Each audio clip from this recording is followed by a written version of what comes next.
in which we will have an open discussion with our panelists. And the last 30 minutes, we will open the mic for some comments from other experts that are joining the session.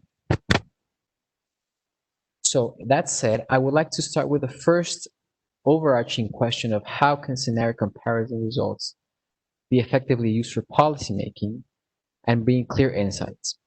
I would like to address the first panelist, Christoph van Aert. Now, Christoph, you mentioned yesterday that IEF, the International Energy Forum, has been carrying out a series of comparison studies in the context of suppliers and producers of oil.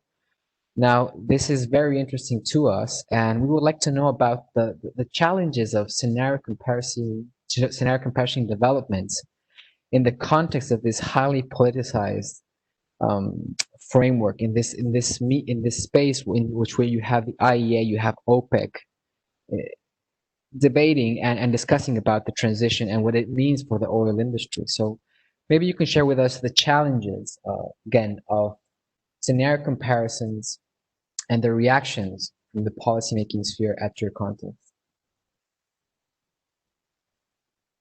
Yes, thank you very much. Again, it's a pleasure to be part of this panel discussion.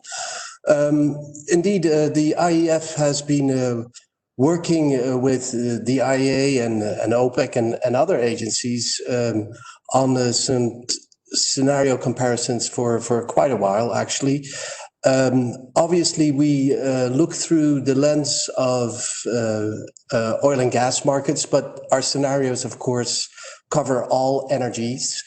In particular, of course, also to see how the relationship of oil and gas demand relates to other demand for other energy sources. So we have a very holistic or comprehensive view on energy market development in general. That includes renewables, but also nuclear and other sources, the impact of energy efficiency, technology developments, all of these items that are relevant to future trajectories for energy demand and supply.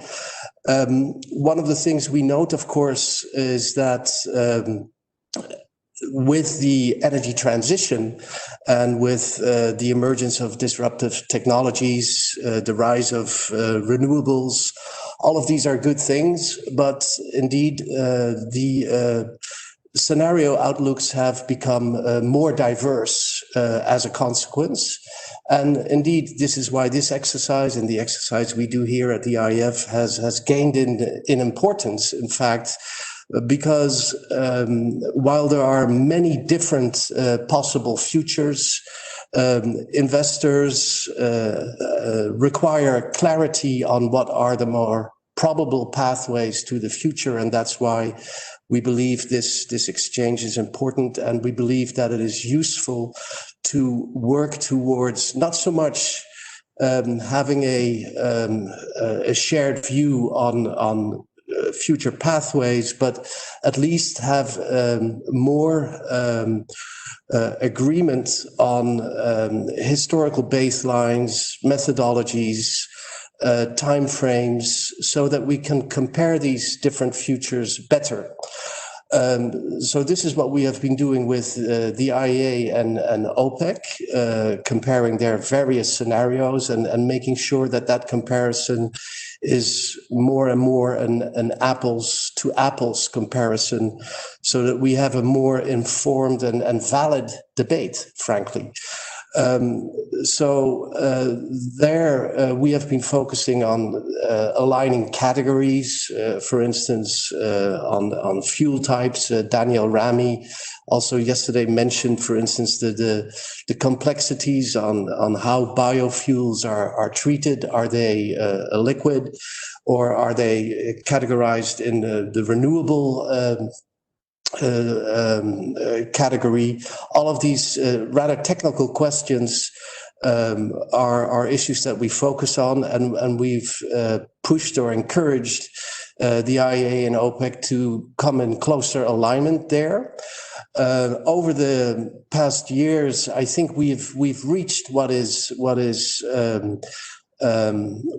possible. So we have to acknowledge that also the different ways institutions are set up, or the different ways that energy sources are categorized in different jurisdictions, in statistical offices and otherwise, we will not, I think, be able to get into a world where we have unified standards, but at least we can have a deeper understanding on where the differences lies and what the keys are to make conversions so that they can be compared. So that is one of the areas that is a bit of a moving target, but we believe that keeping focus on that is very useful. And it also imposes some further disciplines on scenario makers when they know that their scenarios and outlooks are compared against other viewpoints, to have a more rigorous approach on how futures are set up. So again, our exercise is not about creating consensus on what the energy future should or could be. Well, it should be. We acknowledge that there's a diverse range, but it is more focused on making sure that we have a valid and good intercomparison about these different viewpoints, and then we can have a more intelligent and informed debate, and that creates greater clarity, and that makes scenarios more useful also in the hands of policymakers, investors, the wider public. I think with the scenarios, there is also an element of expectations management. Scenarios are models to help us think about the future. But we have to acknowledge that the wider public often sees scenarios as predictions on what the future has in store. So also there is this element or this of expectation management that we can address via the peer reviews of various scenarios. We're very happy also that IRENA and other partners, the Gas Exporting Countries Forum, national agencies, the U.S. Energy Information Administration, the King Abdullah Petroleum Center here in Saudi Arabia, who are also coming out with their scenarios. Industry companies, Shell, BP, but also national oil companies are in this game, and that helps us to get a better view on what all these different futures entail, how they are compared, and what the main thrust is in that development. So let me leave it there for the moment. Thank you very much, Christoph. It's very interesting what you are mentioning now regarding the focus on making valid assumptions for the scenarios and comparing apples to apples, as well as Daniel Ramey had also a word on that yesterday. I want to connect your answer to James Newcomb. James Newcomb, I believe I skipped him in the presentation. He's managing director at the Rocky Mountain Institute. James, yesterday you had a great presentation, and you made a nice allegory. The map is not the territory. And over here at IRENA, we took it as the policymaking is not confined by the policymakers, neither the policymakers are confined by the scenarios themselves. And you made an excellent point that comparing similar scenarios may reinforce the inherent biases on scenarios. You also presented interesting insights regarding material flow instead of energy flow. You made a case for how the demand of steel will change in the future with more ambitious energy and climate scenarios. So my question to you in this regard is, if you can draw a bit more on the point you made yesterday on similar benchmarking scenarios, what is your opinion on how scenario comparison should move forward, and how can it be relevant for policy making? Yes, thank you. It's a hard question because it's always, I think, difficult for us to make visible the implicit or accumulated biases of our existing approaches. I think we know, if we look at them closely, that the big models that we rely on in general have a stronger supply side legacy than they do capabilities to look at potentially disruptive changes on the demand side. So this is one of the areas for sure for close examination.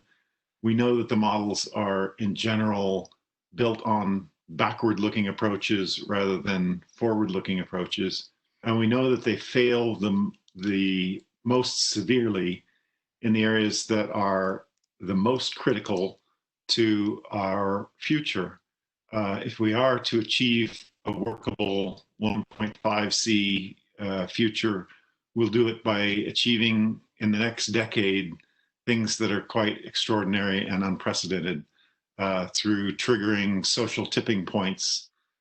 So the domain of, what is a social tipping point and what types of consumer or demand side based reactions are actually possible is actually at the frontier or the edge of our knowledge.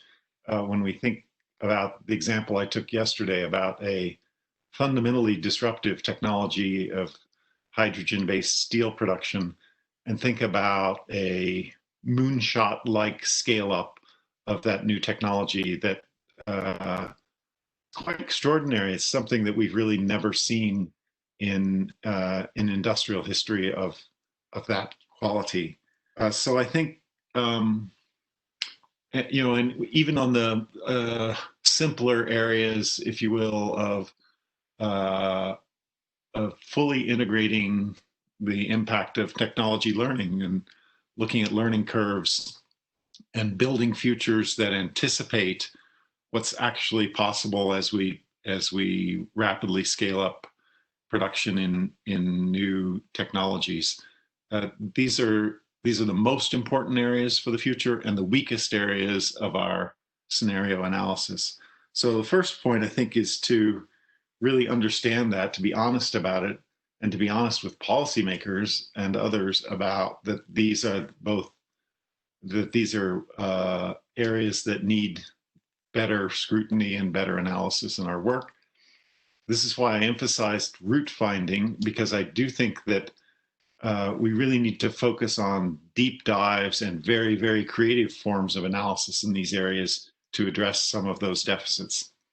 The second thing I'd say is that we should be really careful not to focus on, per se, I know your question addresses policymakers, but, and certainly Europe is maybe the best case in the world of where national policy and regional policy is still relatively, if not intact, a significant driver of climate action. And in many other places around the world, and certainly speaking for the US, this is not the case today. So the effective climate action that's taking place is coming from different directions.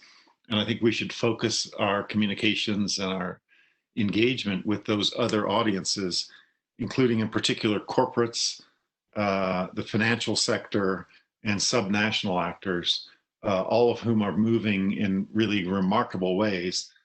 We were part of a team that worked with creating a model voluntary agreement among leaders in the industry and the financial sector to create a climate aligned pathway, the Poseidon principles for shipping, that make commitments between the shipping industry and its financiers to finance new ships on a climate aligned pathway going forward.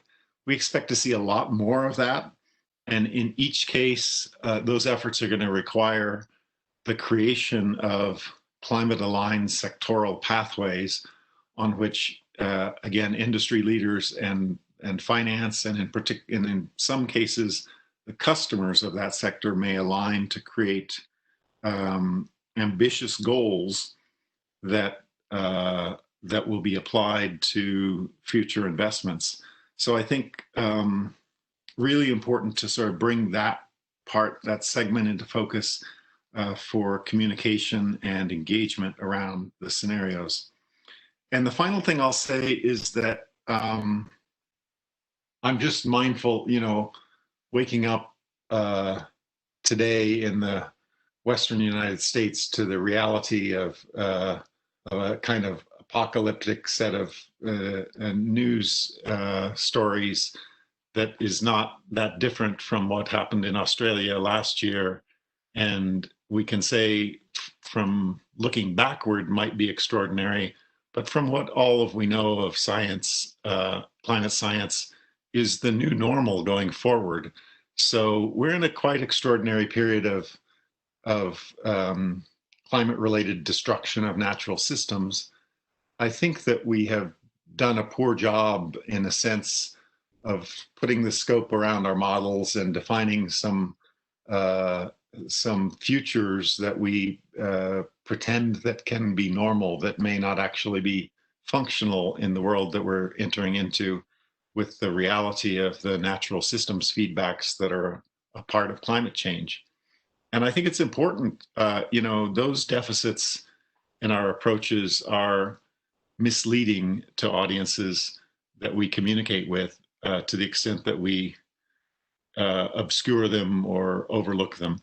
And I think it's important that we build out more credibly the impact of natural systems feedbacks into our economic systems, because they certainly are realities, and they're ones that have formidable consequence for our lives and for our economies.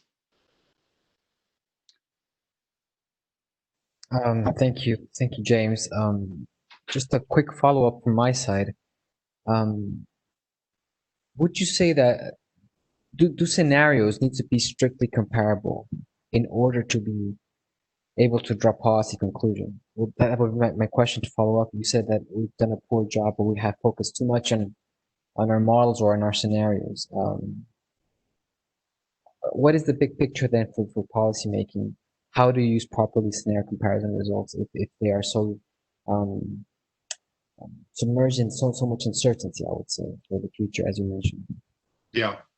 Well, I'm probably at one end of the spectrum on this, because I've worked with scenarios, I guess, for 30 years, going back to working with the pioneers of scenario planning at Royal Dutch Shell, and I honestly, I'm not in the camp that believes that there's great importance of them trying to make them strictly comparable. I mean, I think that having this polyphony, the word used here, of voices, is actually a very positive thing. And even when that means scenarios that are quite different in character and tools, because I think those show us different things. So the LED, the low energy demand scenario that EASA put together, is an outlier, but a really useful outlier, because it's helped us to think about a set of things that kind of a conventional set of scenarios had not so strongly focused on, and had a tremendous amount of kind of group momentum to it. So I think stretching the envelope with very different approaches is a really healthy thing. That said, I still, I think that being transparent about those differences will enable the organizations that need to make choices of scenarios, and they will need to make choices to define a climate-aligned pathway for a sector, requires that you have some baseline assumptions. I think that transparency can enable making those choices, but it doesn't require trying to narrow the field or push for convergence of either method or assumptions in the kinds of scenarios we're looking at. Thank you very much, James. What you say, I think, connects very nicely to what Professor William Krupp presented yesterday. So, Jürgen, you presented yesterday a scenario visualization tool, the UCalc, which is a tool for Europe. And Jim was mentioning about example of Europe in this regional policy unit. And we found that you are in the middle between developing the scenarios and trying to create this tool to produce a set of scenarios, hence be able to compare the scenarios with the leaders you mentioned yesterday. And it connects with what James presented because you also expand the boundaries of the scenarios. We saw that you presented that they do include material flow, but they also include lifestyle changes and other side sectors of the transition that will be impacting intuition. I would like to hear your thoughts on how this experience of creating a scenario visualization tool to communicate better with policymakers has been going on. I think it's interesting also to mention that in the case of Germany, Germany has done a series of comparison studies at the national level, which is very interesting. And we've looked into this scenario comparison study carried by IRENA, who actually was yesterday in the presentation. And all these studies pointed to electro fields and hydrogen, and that somehow might have led to Germany having its now hydrogen strategy. So maybe you can comment a bit on this link between the development of scenarios, creating a visualization tool, and informing policymaking better. Yeah, hello, good afternoon, everybody, and thank you for the question, Pablo. I will explain a little bit more our philosophy, which was more or less the underpinning of the development of the European Calculator project, because we started at the beginning from the needs, so to say, of the policymakers or the users. So we asked ourselves who will use or who is using energy scenarios and under which circumstances he or she is using it. And then we found out that there is a strong interest, of course, amongst the stakeholders to know more about the future, so our energy futures.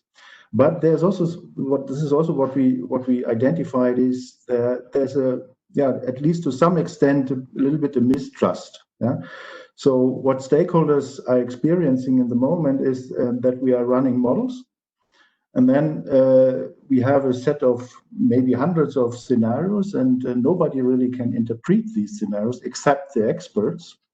And then we write a report and send the report to a political body, and then the political bodies have the duty to interpret these written report and have to base policy upon this. The stakeholders, or the politicians in particular, they know the complexity of the models, and they also know how they have been developed, that we made a lot of assumptions for creating these scenarios and so forth. And they are clearly puzzled a little bit by the overwhelming complexity and want to have a more simple approach. The question is, what is a more simple approach? We cannot make the nature more simple as we are trying to do it. So we are scientists. We have to make it as simple as possible, but not too simple, of course. Yeah. And you can also probably respond that we are the experts. We understand the system, and we have to run these complex models as scientists, and then give the output and the conclusions we can draw to the politicians. But what we also have to understand is that energy scenarios for the future, and also in particular climate change, is that this is no longer a scientific problem, it's a policy problem. Yeah. So with all this, we are at the interface, if not in the arena of the politicians. Yeah. And what we found out is that the stakeholders are really, really interested in that, what James mentioned before, in route finding. But route finding means that you have to offer alternatives. And how these alternatives can look like, and what kind of implications, let's say, alternative selections in one sector have in regard to another sector, sector. So this is not really reflected or represented in the moment in the actual models. And this was the starting point of the European calculator model. The European calculator model starts from the needs of the politicians. You can make choices in terms of ambitious futures or less ambitious futures for almost 50 sectors.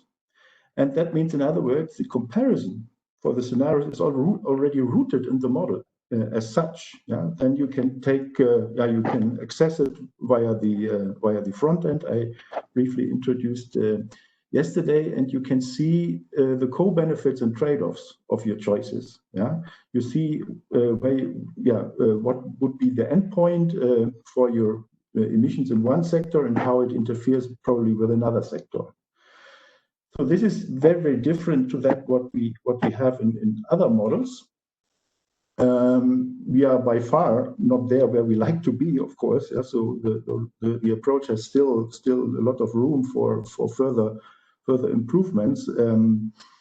But nevertheless, we try to develop from the scratch in an intermediate, a model of intermediate complexity, so to say, which helps you to change visions and to see what happens in the future. And this is quite useful for fostering the dialogue with politicians. Yeah? So we found it out also because of the fact that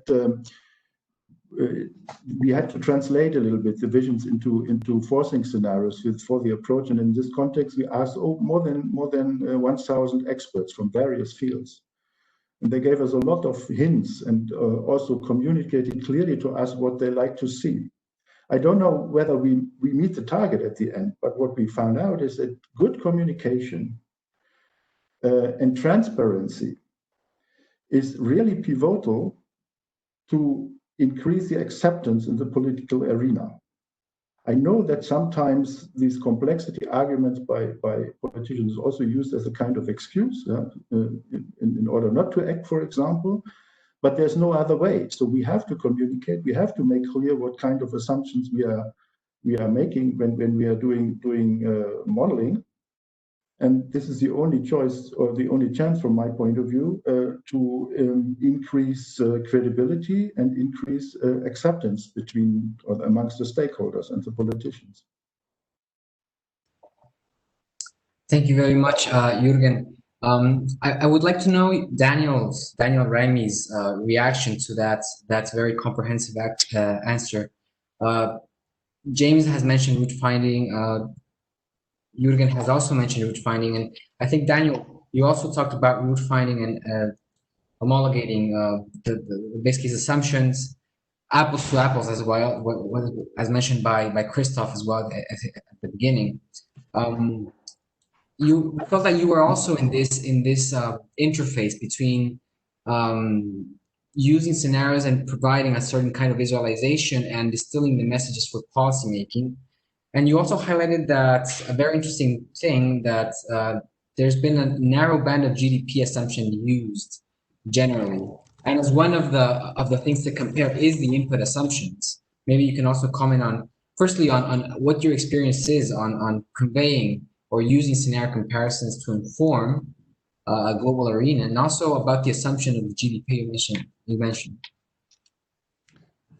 Yeah, thank you for that question, and thanks again for having me today. I'm really appreciating all the comments coming in from everyone so far, and I'm learning a lot. Jürgen's comments are very interesting. They're quite different from his experience is quite different from the experience that we've had in the U.S. working with federal policymakers. Obviously, the policy context in Washington is very different from what it's been in Germany and in Brussels for quite some time, particularly over the last several years. And so what we find is that when we reach out to policymakers to help inform them about the range of possible energy futures, we're doing a lot of basic education. And so when we interact with policymakers and most of their staff, not all of their staff, some staff are expert on these topics, but most of them aren't. So we spend a lot of time doing very basic education, introducing policymakers and their staffs to some of the most important assumptions that underlie these different scenarios.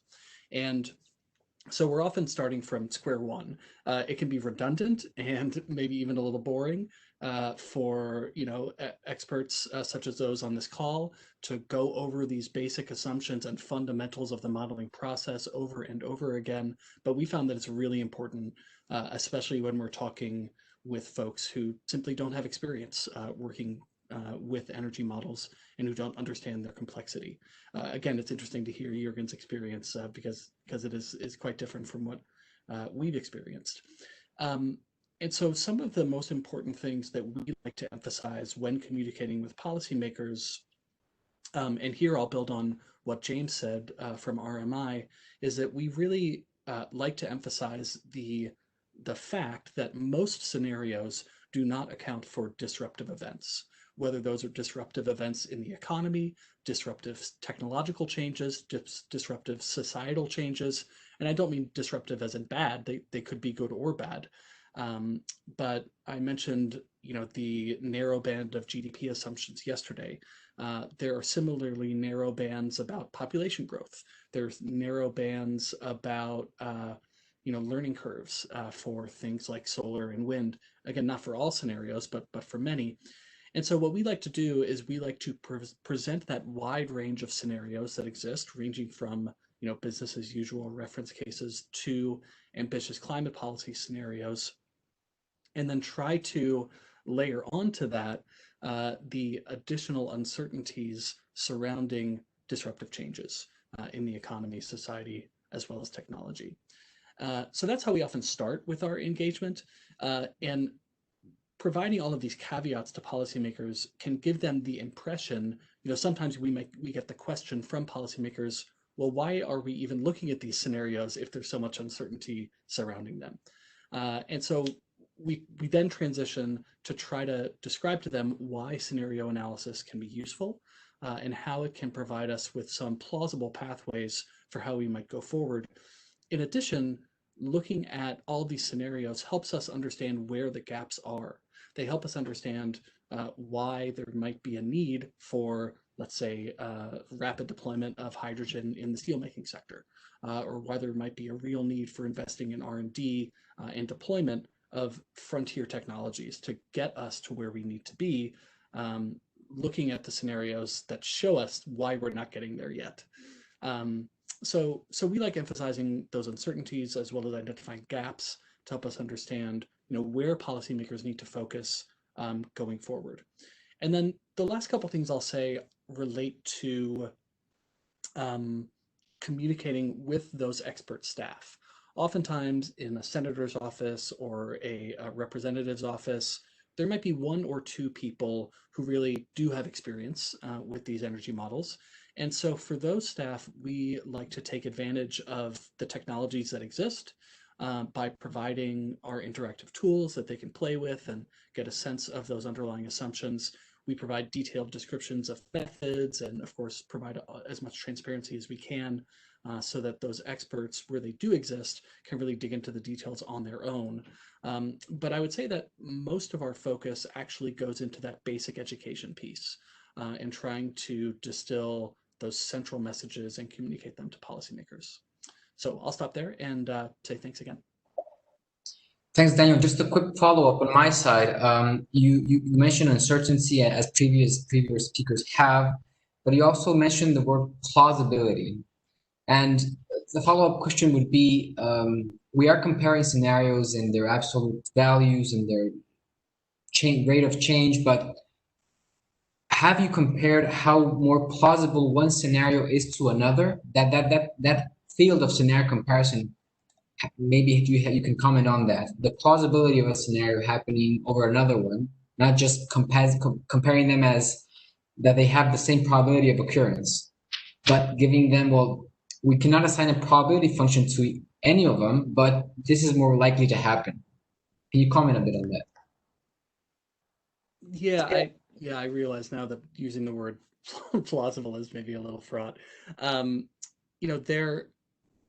I guess, maybe a better way to say it is when we describe scenarios, we like to describe how much they align or how much they differ from historical experience. And so sometimes we see scenarios that differ widely from historical experience. And we'd like to point out where those differences are. So plausible is probably not the right word, because obviously I have no idea what technologies and society is going to look like in 20 or 30 years. I will say, though, that we are doing some work at RFF on a related project related to developing improved estimates of the social cost of carbon, where we are trying to create probabilistic scenarios related to underlying socioeconomic trends. And I'm not at the center of this work, but my colleagues at RFF, including Richard Newell, and Rennert and Brian Prest, they're doing work to try to create probabilistic, basically probability density functions for future population growth, future economic growth, and future emissions growth. They're doing this through expert elicitation, as well as looking at a wide range of historical data, building on work from academics from a number of fields. And so I think there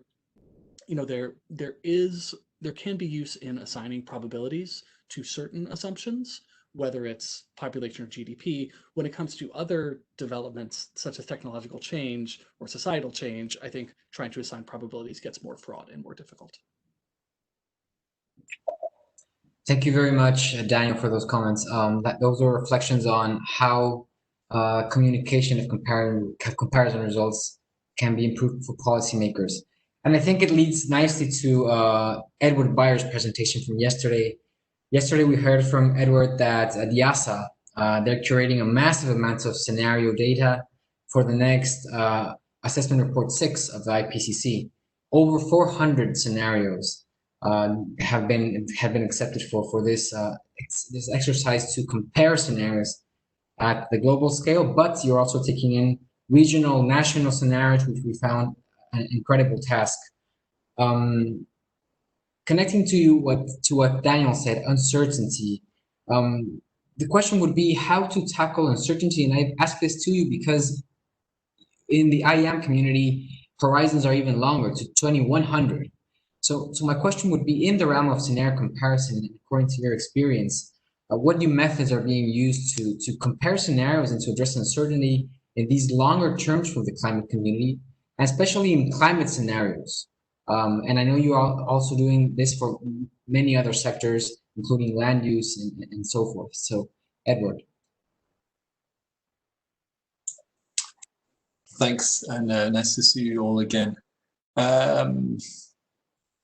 Yeah, comparing the uncertainty, or very long, deep uncertainty, as I think they also call it, and across many different sectors, it's definitely complicated and requires huge numbers of people to actually look into it with varying expertise. I think one thing that helps particularly is some forms of consistency. So I definitely agree that diversity of approaches and methods is definitely important.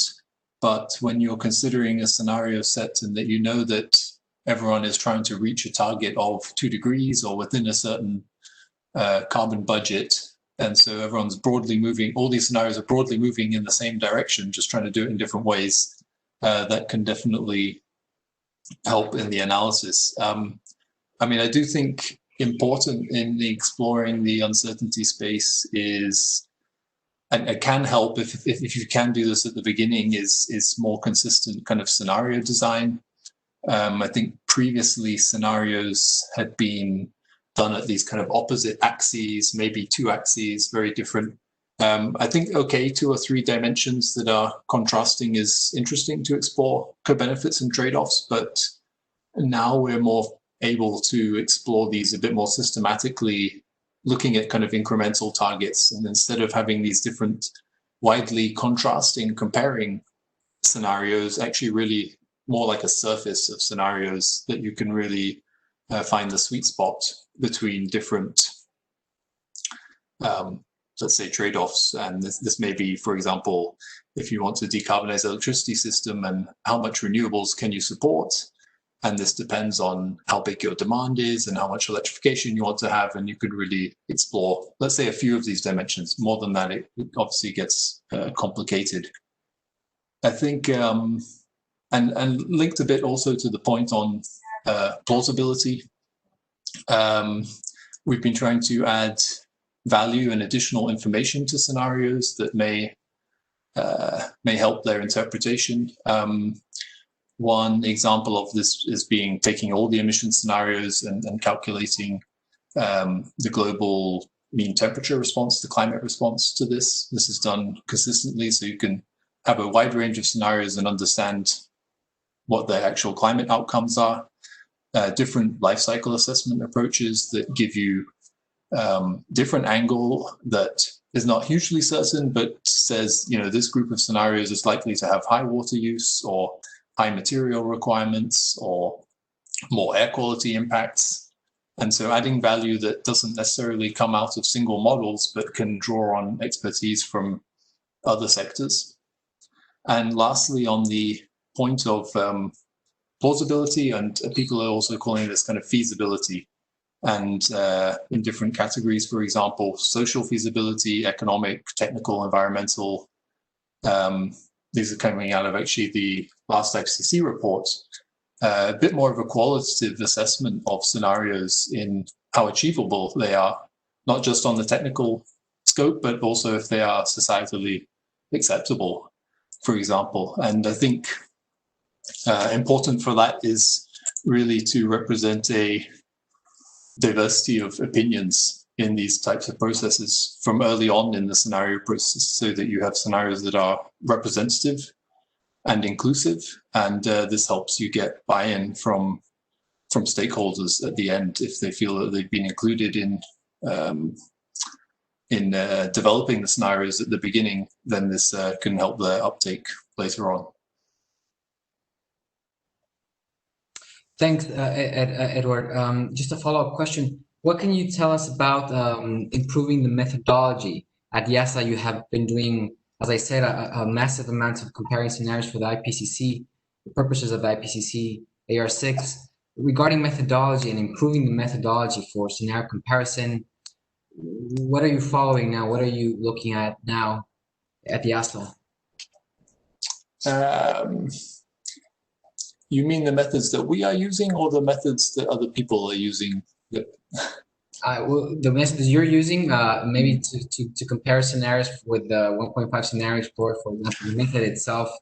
Yeah, I have to be a little careful. So now actually in this IPCC, this sixth assessment report, we're considering more than 1,000 scenarios, and it's easy to look at a huge number of scenarios and you kind of almost automatically think, well, you treat it as a representative statistical sample, and it shouldn't. You need to be careful not to do that and not to immediately take percentiles and try and assume probabilities and things from this. They're not necessarily supposed to be used in that way.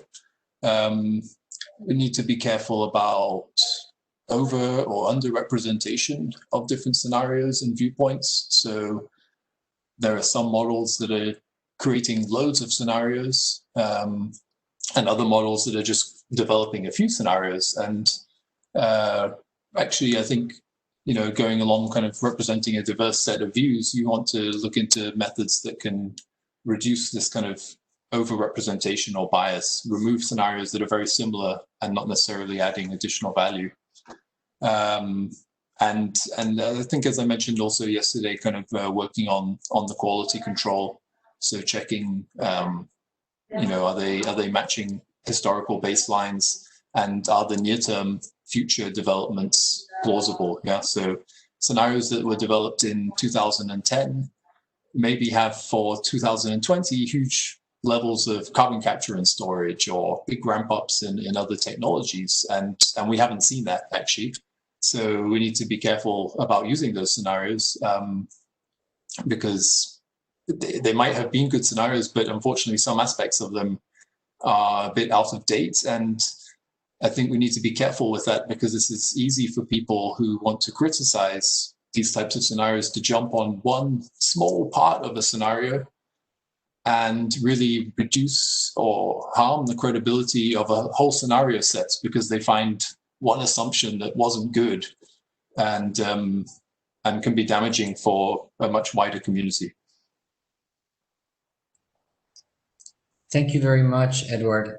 Jumping on to Andreas Hoff, Andreas at PBL. You mentioned two studies in your presentation yesterday, one for the global level, another one from India, which we found interesting, still making sense of this global comparison versus national level comparison. And you also mentioned that you, in the global scenario comparison study, you assessed transition indicators and the rate of change rather than absolute values and focusing on the change of these indicators. Again, this question to you that are in the frames and the workings of scenario comparison, both at the global level and the national level. Similar to the question for Edward, what are the new methods you're using at PBL or the new approaches to tackle the challenges in scenario comparison? Yes, thank you for your question. So I think really the approach that we use really depends on the research question or the policy question that is at hand. So because there are so many scenarios, and so we had the two reports that we wrote. They are quite concise, so they're really like 20 or 30 pages reports with it was for the ministry, so they also wanted to have quite clear advice. So you really have to focus where you put your comparison on. So what to compare. So in that sense, I think I think that's the most challenging part. There is a wealth of information out there on especially when you look at the IPCC database. Edward knows that there are like thousands and thousands of variables that you could look at. So I think the most important thing is to start with the research question and then frame. Okay, we have to frame and be concise in our analysis, unless you want to do a very elaborate comparison. So I think the main difference between the approach, so for the global report, the main goal was that, I guess, the two goals. That we wanted to show what are the similarities. Are there actually some robust findings if you look at a whole set of scenarios? But also the differences are actually very can be very interesting if you can explain them and also explain what they mean. And actually, this was already mentioned yesterday as well by Wouter Nijs, and I think that was very interesting. It was a bit similar as we try to do. So if you look at the similarities, these are of course interesting because you can have really some robust insights, and that for us that coal really needs to be phased out very quickly. If you look at the differences, for instance, natural gas, there was really on global level there are scenarios saying different things, and that was especially interesting for our Dutch government. And then the question is, okay, but what does it mean then, these different results? And then I think a very nice approach is to do is also what actually already mentioned by Wouter, is to group scenarios, and we group them by the amount of negative emissions needed, because that's already explained a lot on short-term changes in the energy system. So we found out that scenarios that really avoid these negative emissions, they really go fast in emission reductions, and also they don't show any increase in natural gas in the short term. So then the policy advice was on that approach, okay, if you want to avoid negative emissions, if you don't want to avoid very largely on biomass and CCS in the future, then increase natural gas capacities to a great extent. And we thought it was quite a nice policy advice, but of course they came back with the question, okay, should we rely on that then or not? So in the end, it's also a question about what is the policy choice, and what is actually sort of what advice can you give for these more normative decisions? So that I think that's also an interesting discussion forward. For the let me see. I wrote also things down for and the comparability. So I think the point is also the. So I agree also that different scenarios are really interesting because they tell different stories. And that's one example is these negative emissions. What is differences in negative emissions explained about short-term energy transitions. Another one example is if you look at the IPCC AR5 report, they concluded that the emissions, greenhouse gas emissions, should be reduced by 40 to 70%, a range of 40 to 70% by 2050 relative to 2010 levels. And what we did is looking at that range, and again, looking at splitting the scenarios into groups, to very broad groups, those that include negative emissions and those that don't. And then again, if you want to exclude, if you want to avoid negative emissions, then this range of 40 to 70 becomes 70 to 65%. So then instead of a minimum 40% reduction, you would need a minimum of 60% reduction. So I think these kinds of analysis, this grouping of scenarios, and then is very important because then you show the choices basically that policymakers have to make. I think many differences in scenarios are not due to really uncertainties, but more of really political choices that have to be made. There are uncertainties, of course, as well, but I think that most of the differences can actually be explained by political choices on which technologies do you want to rely on? Do you want to rely on nuclear? Do you want to rely heavily on biomass or not? And these kinds of questions are crucial. I think these should be also discussed before creating the solutions. And that, of course, can also make for more feasible solutions, probably for feasible scenarios. And the probable scenarios, I think it's very difficult. Because if you want to have the most likely future, I'm not sure if you would come up with any 1.5 degree scenario. If I have to be, not sure if I'm now very pessimistic or not, but the current trend doesn't seem to go to a 1.5 degrees world. So calling that probable is already a stretch by now, or the policy interventions need to change very drastically. So it's very hard to say for me what's probable because it depends on policy decisions in a way.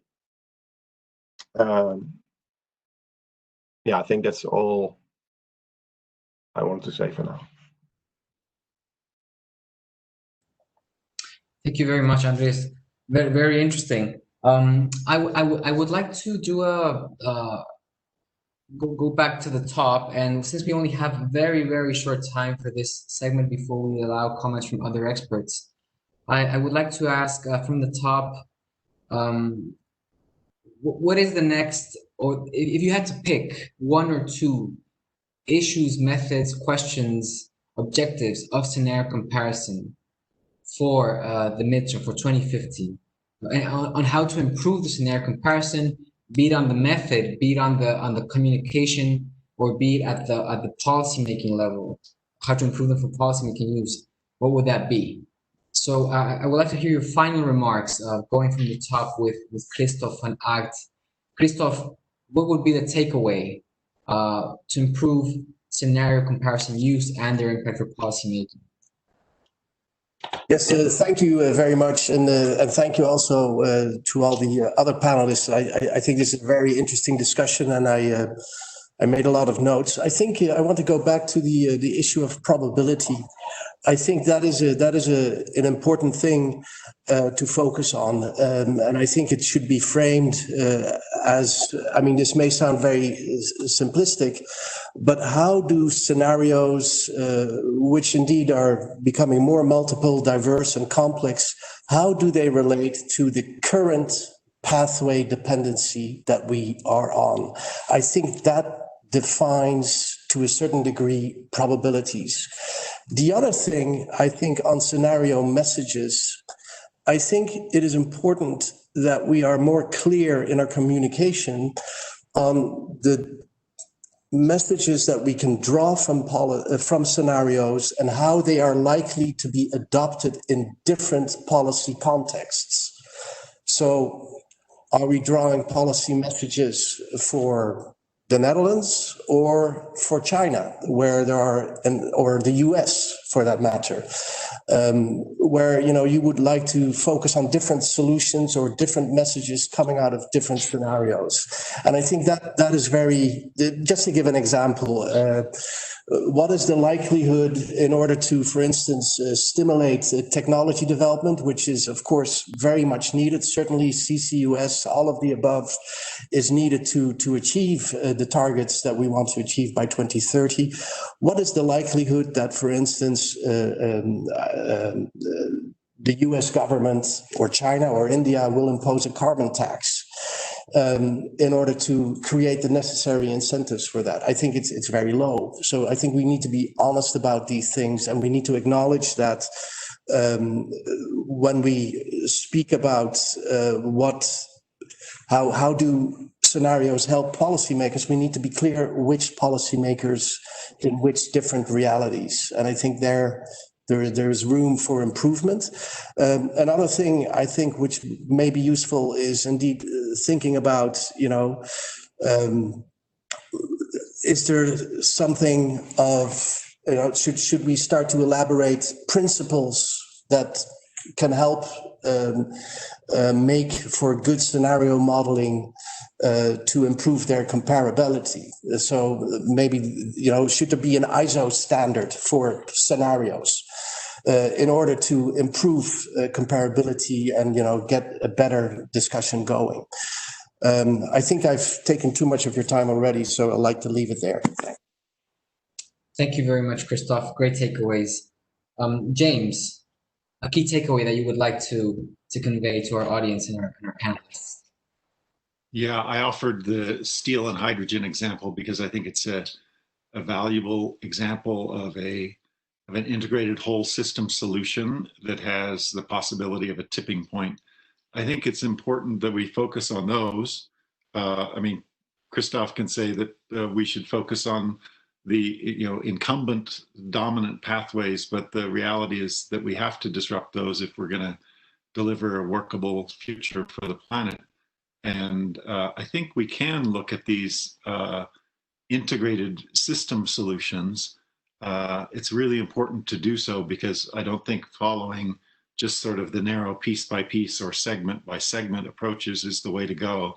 Part of the promise of integrated renewables, hydrogen steelmaking, and the other pieces of that hydrogen economy are that they really are transformative, and they do have the opportunity to produce, to put us on steep learning curves for new opportunities. So I think we can go deeply in looking at those industrial ecosystems, and that holds great promise for sort of opening up real and plausible possibilities. Thank you very much, James, for those takeaways. Jürgen, your final remarks. Comparison, what you mentioned about the tool and communication. Yeah, so from my point of view, so in scenario comparison, we have a long-lasting experience. Yeah? So when I take the approach from the IPCC, we are trying to run these climate models under similar starting conditions, and of course, this is also applicated or is also applicable, and we are doing it in our area. But I want to change a little bit the point of view. So we all know that the scenario we are creating is only valid under certain circumstances. So whether they are physically determined or whether they are intentionally determined, let's say, by policy making. And when it comes to energy scenarios, of course, we can make a lot of choices in various sectors. And I guess what we have to do, we have to think about scenarios from the point of view of these constraints, namely, what is a target, what we like to achieve, and what can be done in order to get there, under which trade-offs and under which co-benefits. So I would really prefer to think a bit more about the constraints, not in the, let's say, the pure scenarios which are coming out of the models. So because I guess this is a little bit an issue which is in the mindset of the policymakers. So they want to understand, when I apply a certain scenario, or when I convert it to policy, so to say, what kind of benefits I can achieve, what kind of trade-offs I have to take into account. And this debate, I guess, we have to foster more in our intercomparisons. Thank you very much, Jürgen. Very valuable. Daniel, final key remarks from your end on how to improve communication, comparison, policymaking. Well,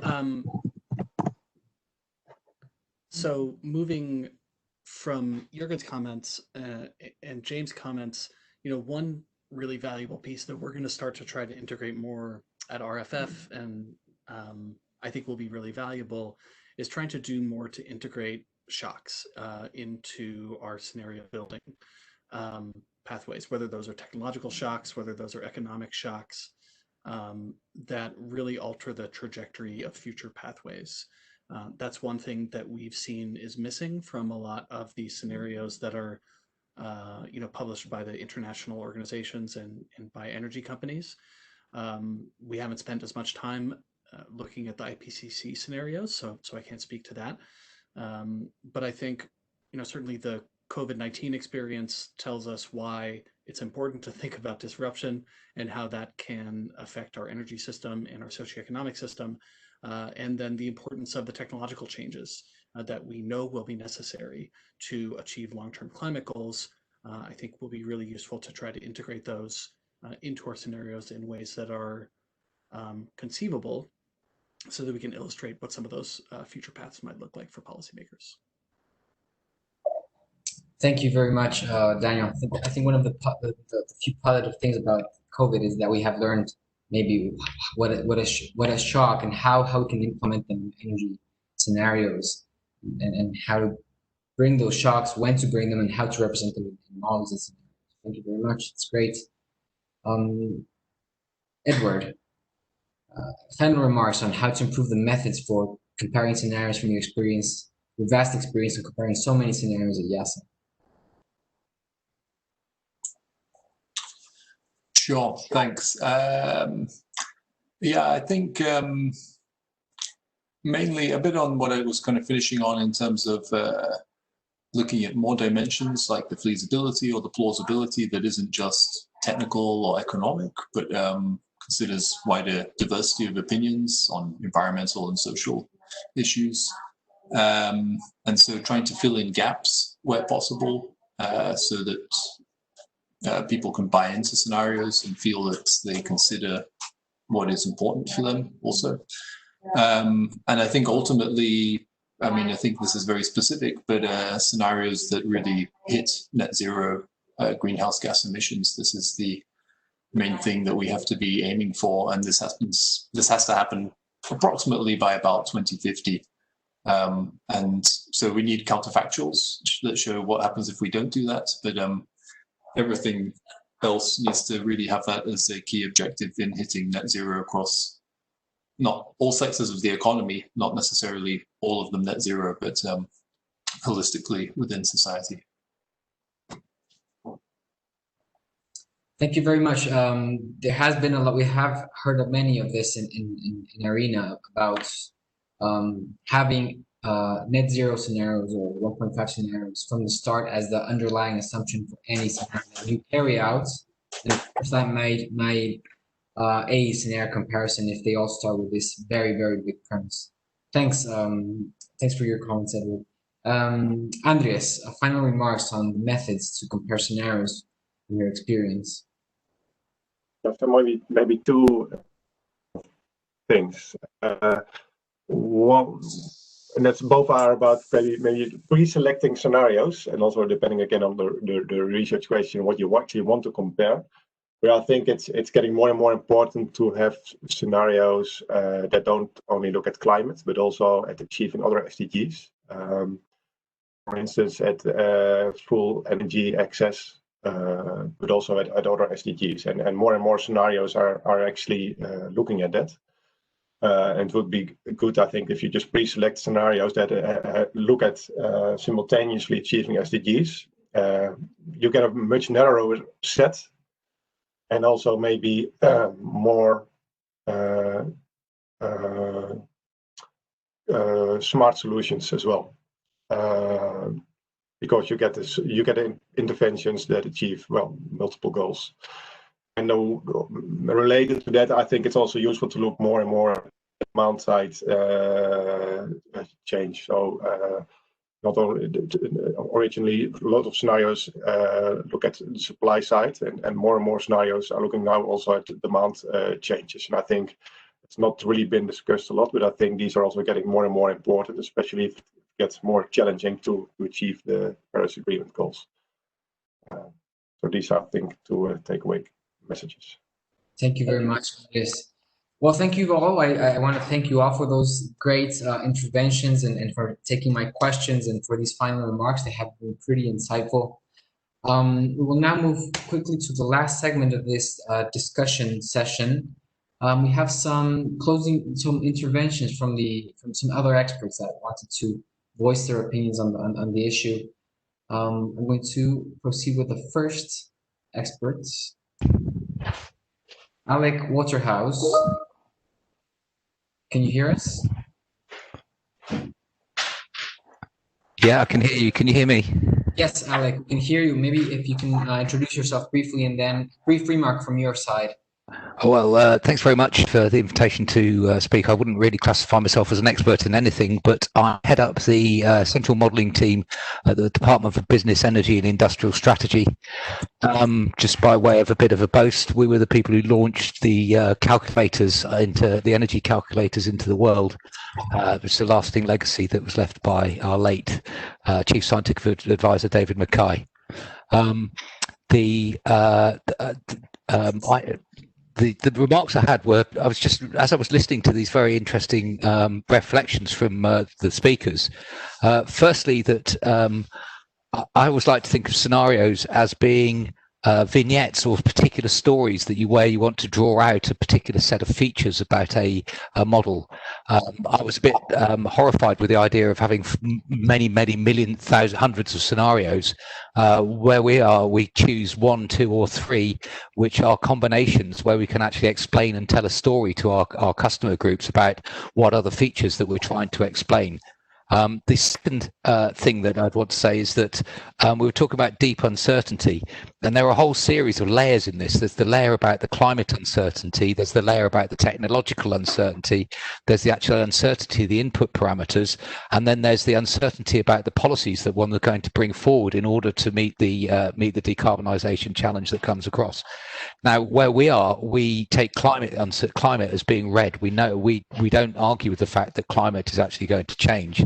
And what we're doing is looking at techno-rational ways of decarbonising, and then offering our policy colleagues, saying, well, you could do it like this. How about that? Now, we spend an awful lot of time validating and verifying the inputs into our models. And I think this was one of the things where I'd be very interested in hearing from colleagues from speakers who get scenarios from different models.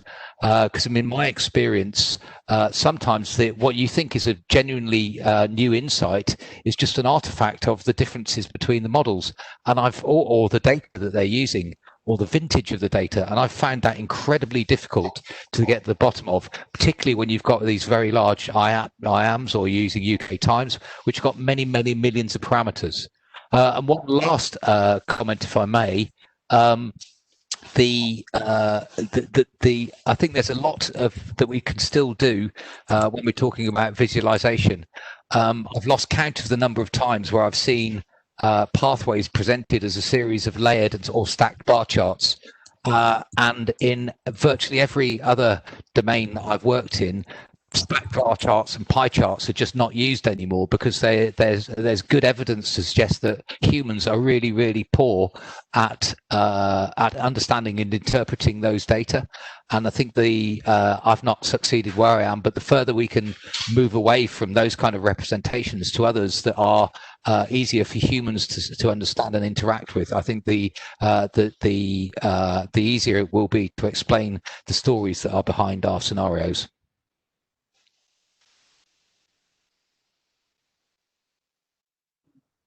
Thank you very much.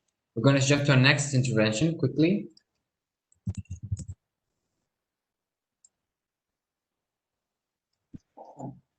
Charlie Heaps. Hello, can you hear me?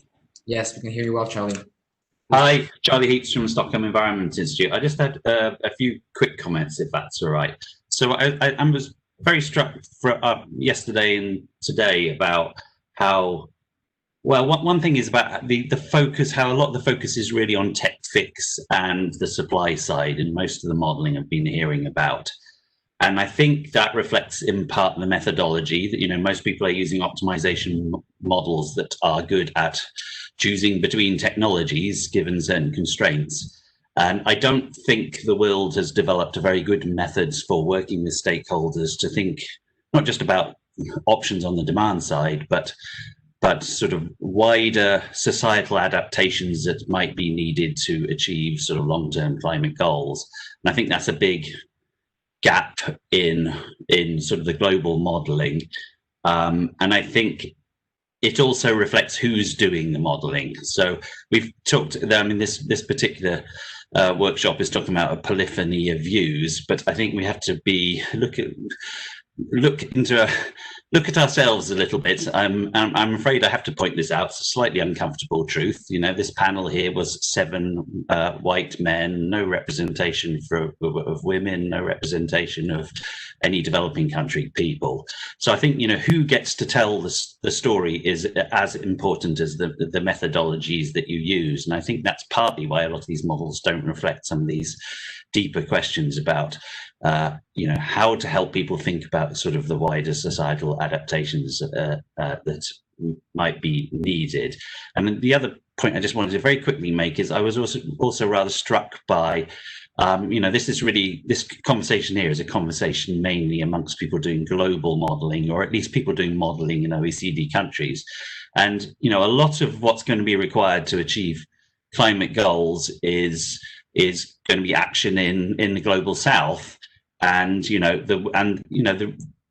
the vehicle that the world has set up to try and achieve that is the NDCs and the UNFCCC process. And there's a whole process going on where countries are trying to do modeling and trying to do planning and think about that. And, you know, none of that is reflected in this discussion over the last couple of days. So there's very little connection between the global modeling and the national scale modeling, particularly the developing country national scale modeling.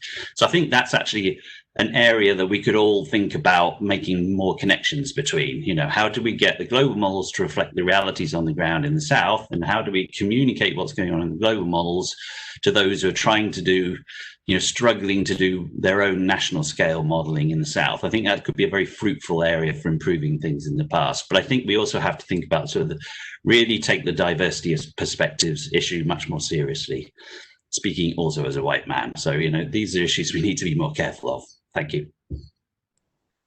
Thank you very much, Charlie. That is a great remark. Certainly, scenario comparisons for the developing world, the storylines for Africa, Latin America, Southeast Asia, India are of interest, and we will try to improve that front of diversity in our discussions as well. Thank you very much, Charlie. We have 2 more interventions from the European Commission. Sebastian Busch. Yeah, good afternoon, everyone. Can you also hear me? Yes, we hear about Sebastian. If you can introduce yourself quickly. And my name is Sebastian Busch, as you mentioned, and I'm a project officer also in the Knowledge for the Energy Union unit. So thanks also for giving me the opportunity to make some remarks. first of all, I would like to start with a general observation, which in my view is that recently scenarios have actually been quite successful in underpinning policy regulations at different scales, both at global, regional, and national levels. In this context, I think it's also important to point out that the group of users of scenarios, in my view, has quite tremendously increased, partly facilitated by this global connectiveness through new ICT possibilities and everything. So I think in the past it was more an expert group in academia and in government and in industry who were users and developers of these scenarios. But nowadays, there's a much bigger global interested public that uses this information also as evidence for policy advocacy. So we have this also to have this in mind. Then I have a few points that I would like to touch upon where I think still some further progress could be useful. And many of them have been mentioned in the discussions, but maybe I will rephrase them here a bit. One point would be that from the perspective of a policy user, I think it's essential that these scenarios are as holistic as possible in terms of technological solutions. And this has been mentioned, for instance, by James, I think, where he said that often demand side is a bit neglected, because when the scenarios do not cover all the options, it will be also even more difficult for the policymakers to justify their selections in the scenarios vis-a-vis different interest groups, because if one option hasn't been included, this could totally lead to biased results in a way. Also, one other problem that I sometimes hear about is that depending on which types of models are used, they match legislative boundaries or political responsibilities, so that results from these models cannot be used one-to-one, so they need to be translated or downscaled in a way. And for this, I think it's also essential that global modeling community is better linked with the national and regional modelers to achieve coherence here.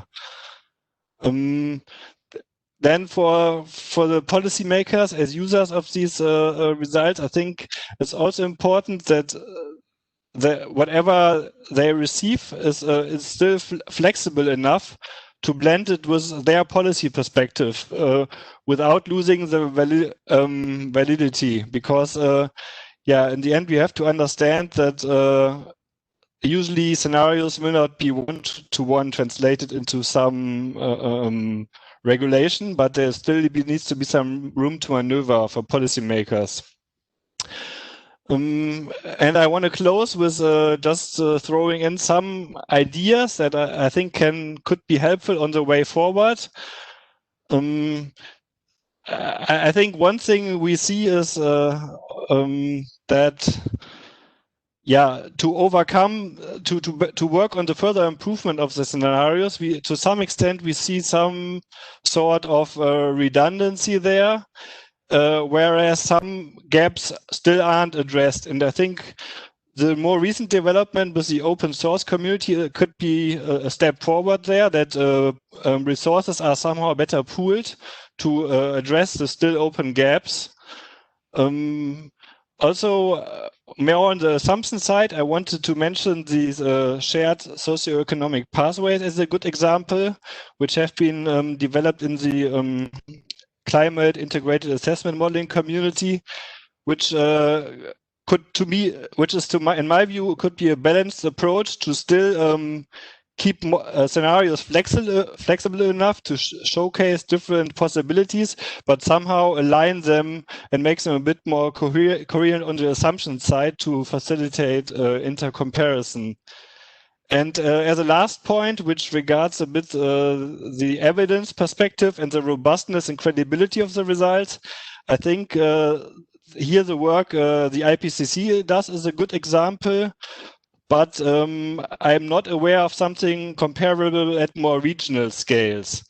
Something you can also think of something what I have in mind here, which towards which the community could organize. Something which we know, like in clinical research, you often have these consolidated statements by a community on different messages that are and their confidence about them. And if the also and it's a more for instance for Europe or the US or Africa, the community could set up such a process. That I think this could be useful to provide this evidence to policymakers. And one question for me is then, of course, also how this can be facilitated also by the organizations that are here involved in this call. And with that, I would like to feed it back to the group. Thanks.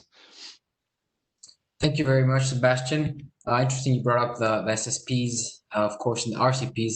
Again, scenario comparisons from other sides of other communities.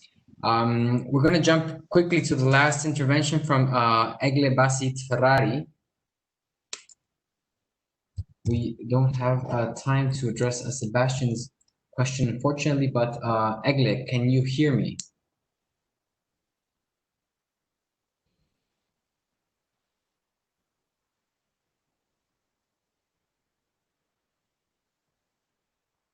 Egle?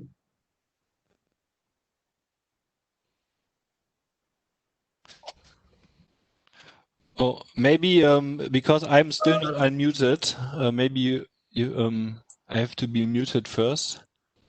I think we can hear you now, Egle. Can you hear me? Yes, Egle, we can hear you now.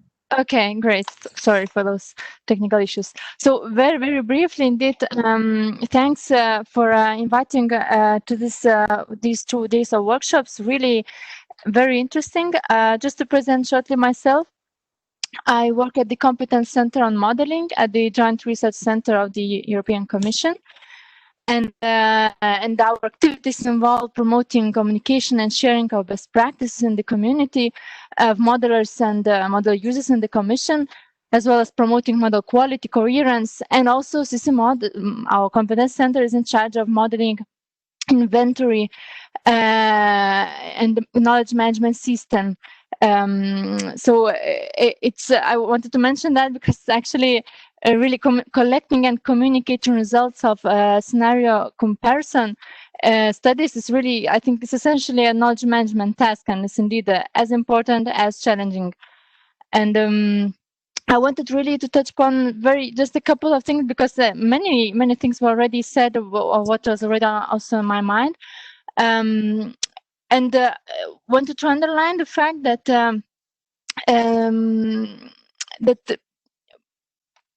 that basically these studies, scenario comparison exercises, they by themselves intrinsically drive transparency. So it's really present important opportunities for advancing transparency of scientific studies based on modeling.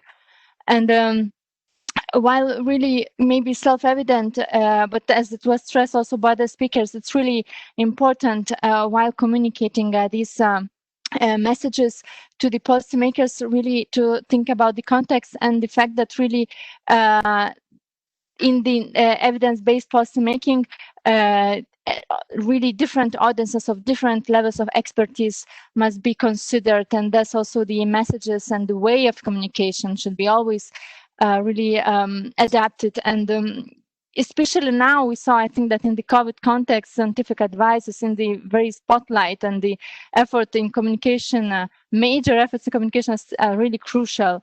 And just very, very last thing, also maybe self-evident, but I think it's always important, is the one of the role of narratives in communication. So it's really maybe not all the scientists are really necessarily good at using narratives as effective communication tool.